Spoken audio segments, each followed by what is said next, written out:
गुरुदेव सतत प्रणाम, अखंड प्रेम। मैं नाथ साधना सुन रहा था, यानी कि मैं ध्यान में था।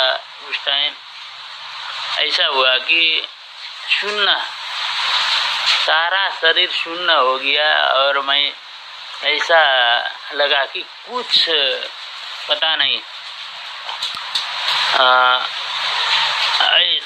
ऐसे हो गया, मैं प्यासा हूँ क्या हूँ, ऐसा शून्य हो गया कि मैं अपने को नहीं संभाल पाया और संभाल नहीं पाया।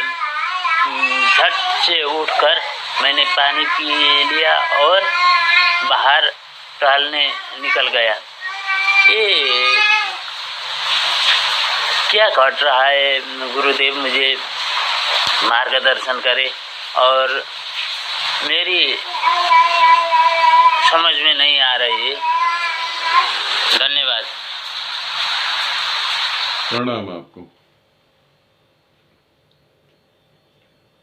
मैं सभी की तो बात नहीं कर रहा हूं। यहाँ जितने साधक मेरे साथ जुड़े हुए हैं,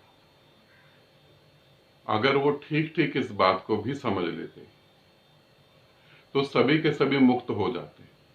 मुक्ति कोई बड़ी बात नहीं, मुक्त होना कोई बड़ी बात नहीं। बड़ी बात है तुम्हें अपने संस्कार, अपनी मान्यताएं छोड़ना। ये बड़ी बात है। तुम ध्यान साधना करते हो और ध्यान साधना करते करते एक ऐसी स्थिति आती है जहां मृत्यु दिखाई देती है। फिर वहां से तुम वापस आ जाते हो। तुम कहते हो मैं मरना नहीं चाहता।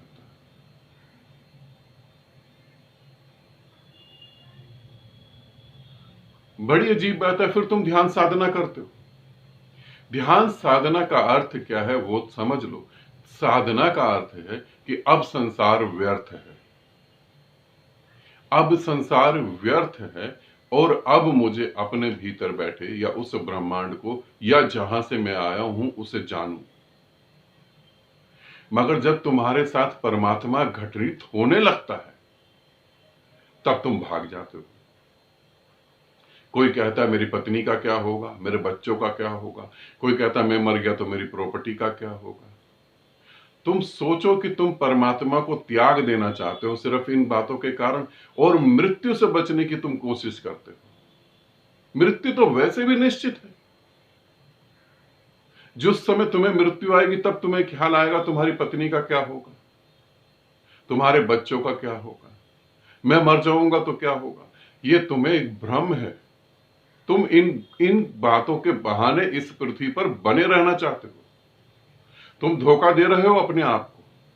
मेरी पत्नी का क्या होगा, मान लेता हूं कि तुम मर गए तो तुम्हारी पत्नी का क्या होगा।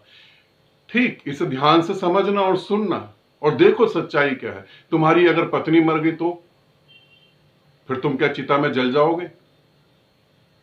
फिर तुम क्या करोगे? फिर भी तो तुम जीवित रहते हो ना, तो फिर किस बात के लिए तुम कह रहे हो?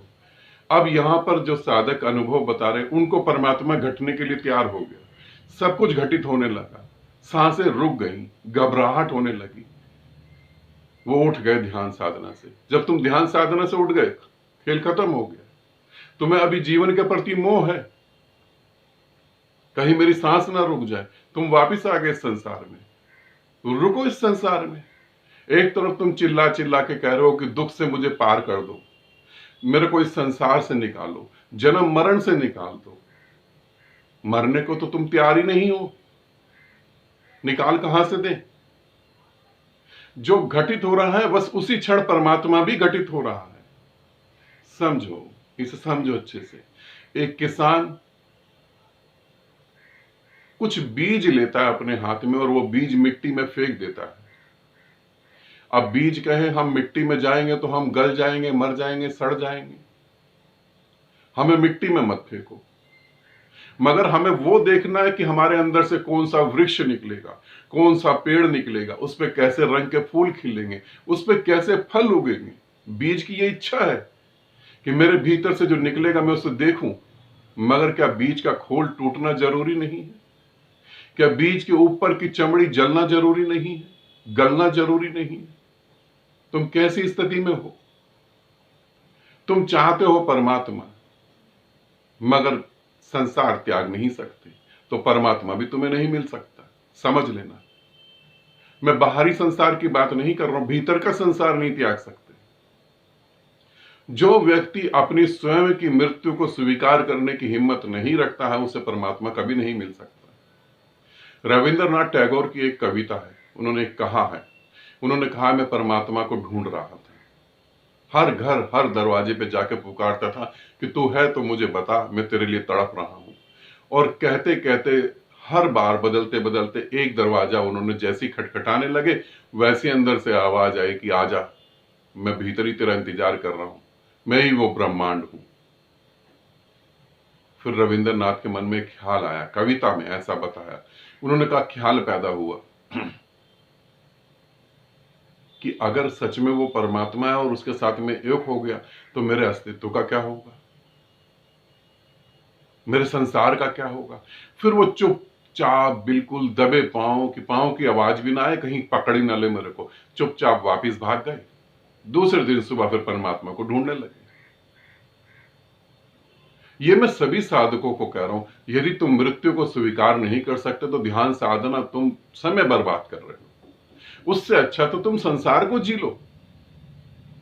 अध्यात्म के रास्ते पे, परमात्मा को पाने के रास्ते पे चलता ही वो है जिसे पता लगे पत्नी भी व्यर्थ है, पति भी व्यर्थ है, बच्चे भी व्यर्थ हैं, हजारों साल मैंने इसी को जिया, हजारों जन्म मैंने इसी को जिया है, अब इसमें कोई सार नहीं। मगर तुम कहते हो मुझे तो परमात्मा चाहिए, जब वो घटित होता है तब तुम कहते हो पत्नी का क्या होगा, मेरे घर परिवार का क्या होगा, तुम कहते हो मेरे पत्नी का, मेरे बच्चों का क्या होगा। जिस समय तुम मर जाओगे, चिता जल रही होगी, चिता पूरी जल भी नहीं पाएगी, ये लोग पीठ दिखाकर चले आएंगे अपने घर वापिस। एक समय बाद ये भूल जाएंगे कि तुम थे भी, तुम्हारा कोई अस्तित्व भी था। घर में एक जगह फोटो टंगी होगी, हार चढ़ा होगा, कभी सफाई करते वक्त फोटो दिख गई तो याद आ जाएगा। जब तुम्हारे द्वारा जो जरूरतें पूरी हो रही थी वो नहीं होंगी, तब याद आ जाएगा। तुम्हें कब्र में दबा देंगे, अभी वो गीली मिट्टी सूख भी नहीं पाएगी और ये मुड़ के चल पड़ेंगे। तुम कह रहे हो मेरे, कहां मेरे, कौन सी मेरी पत्नी और कौन सा मेरा पति और कौन से मेरे बच्चे, किनकी चिंता कर रहे हो तुम ध्यान से देखो, हकीकत में तुमको परमात्मा चाहिए ही नहीं। यदि तुम्हें चाहिए होता तो तुम मृत्यु को स्वीकार करते। मृत्यु ही तो वो क्षण है जहां वो ब्रह्मांड घटित होना है, मृत्यु ही तो वो क्षण है जहां वो ब्रह्मांड घटित होगा, मृत्यु ही वो क्षण है जहां वो प्रेम प्रकट होगा जो निस्वार्थ है। जो निस्वार्थ है, उसमें कोई स्वार्थ नहीं, वो तभी तो प्रकट होगा। मगर तुम उसे स्वीकार नहीं रहे, तुम घबरा रहे हो, डर रहे हो। और अगर घबरा रहे हो, डर रहे हो तो फिर कुछ नहीं हो पाएगा। मृत्यु के बाद तुम्हें मोक्ष मिलेगा, इस बात को हम गलत समझ गए। हम लोगों ने समझा कि जब हम मर जाएंगे तब हमें मोक्ष मिलेगा। मृत्यु के बाद तुम्हारा शरीर जीवित रहेगा, तुम्हारा शरीर जीवित रहेगा, तुम्हारा अहंकार सदा के लिए मिट जाएगा, तब तुम्हें मोक्ष मिलेगा। और जब तुम्हें लगता कि हाय मैं मरा, सांस रुकी, तो वो तुम्हारा अहंकार ही होता है, वो तुम्हारा मन का ठोस, एकदम ठोस हिस्सा होता है। ये तुमने फिर पूछा अपने अनुभव में कि ये क्या हो रहा है। मैं उठ गया और मैंने पानी पिया, मुझे समझ नहीं आ रही। तुम्हारी इतनी छोटी सी समझ से संपूर्ण ब्रह्मांड कहां समझ पाओगे। उठ गया और पानी पिया, अब पीते रहो, पूरी जिंदगी पानी पियो आराम से बैठकर। जो घटना घटने वाली थी उस क्षण ही बुद्धत्व उपलब्ध होता है, उस क्षण ही परमात्मा तुम्हें मिल जाता। उस क्षण तुम परमात्मा हो सकते थे, मगर तुमने वो मौका गवा दिया।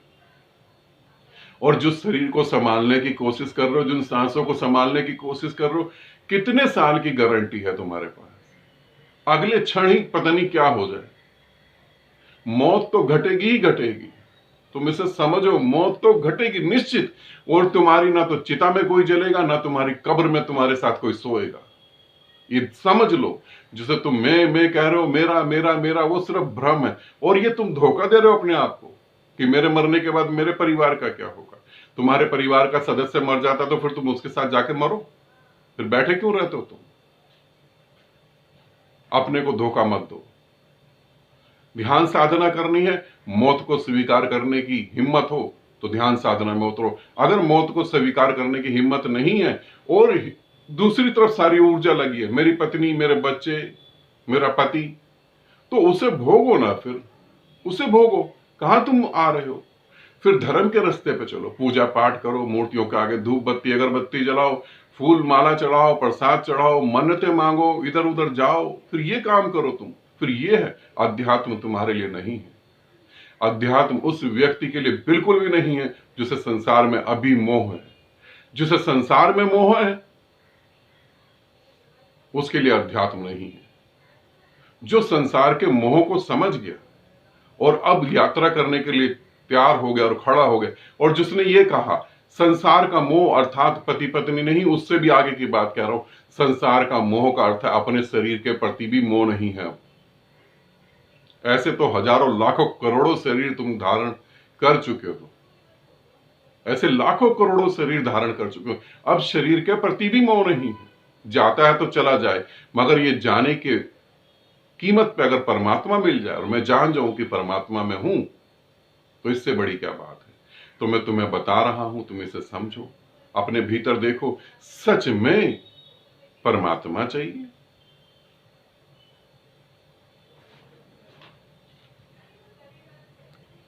या संसार चाहिए, ये तुम अपने में तय करो, तभी यात्रा करना, नहीं तो जीवन का बहुत कीमती समय खराब हो जाएगा।